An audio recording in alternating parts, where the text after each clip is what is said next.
लेकिन भाइयों बहनों, आप सोचिए, किसानों के कल्याण के लिए काम बीजेपी सरकार आने के बाद ही क्यों हो रहा है? हमारा नामरूप तो दशकों से खाद्य उत्पादन का केंद्र था।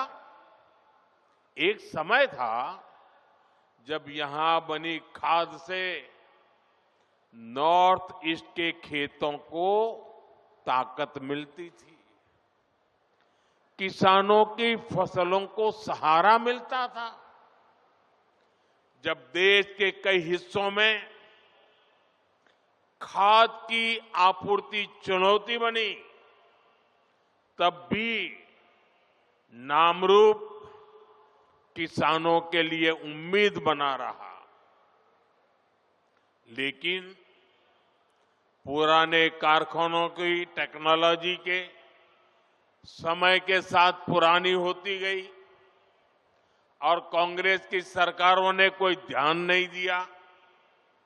नतीजा ये हुआ कि नामरूप प्लांट की कई यूनिट्स इसी वजह से बंद होती गई। पूरे नॉर्थ ईस्ट के किसान परेशान होते रहे, देश के किसानों को भी तकलीफ हुई, उनकी आमदनी पर चोट पड़ती रही, खेती में तकलीफें बढ़ती गई। लेकिन कांग्रेस वालों ने इस समस्या का कोई हल ही नहीं निकाला। वो अपनी मस्ती में ही रहे। आज हमारी डबल इंजन सरकार कांग्रेस द्वारा पैदा की गई उन समस्याओं का समाधान भी कर रही है। साथियों, असम की तरह ही देश के दूसरे राज्यों में भी खाद की कितनी ही फैक्ट्रियां बंद हो गई थी।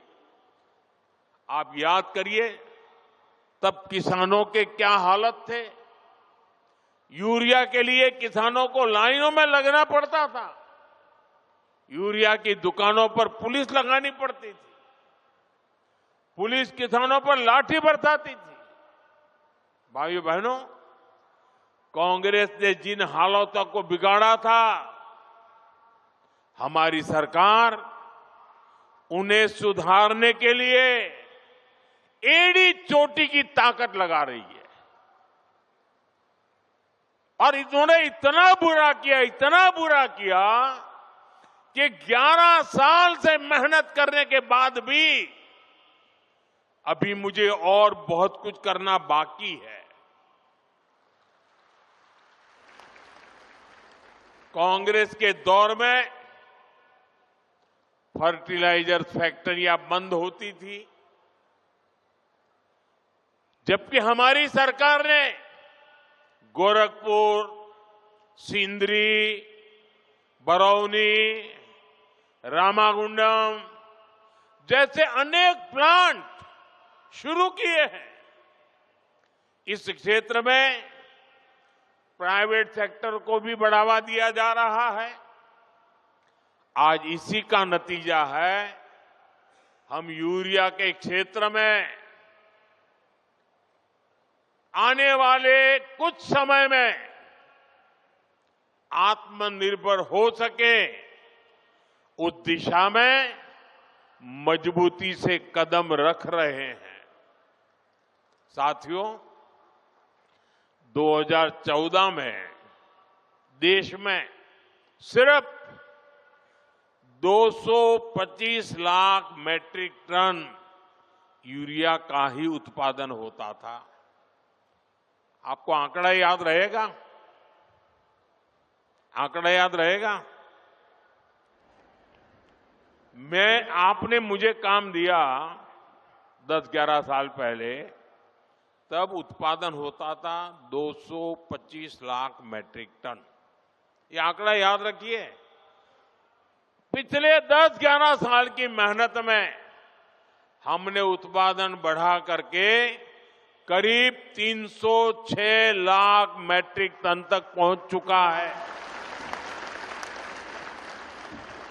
लेकिन हमें यहां रुकना नहीं है, क्योंकि अभी भी बहुत करने की जरूरत है।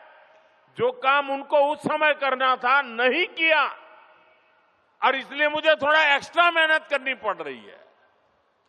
और अभी हमें हर साल करीब 380 लाख मैट्रिक टन यूरिया की जरूरत पड़ती है। हम 306 पर पहुंचे हैं, 70-80 और करना है। लेकिन मैं देशवासियों को विश्वास दिलाता हूं, हम जिस प्रकार से मेहनत कर रहे हैं, जिस प्रकार से योजना बना रहे हैं, और जिस प्रकार से मेरे किसान भाई बहन हमें आशीर्वाद दे रहे हैं, हम हो सके उतना जल्दी इस गैप को भरने में कोई कमी नहीं रखेंगे।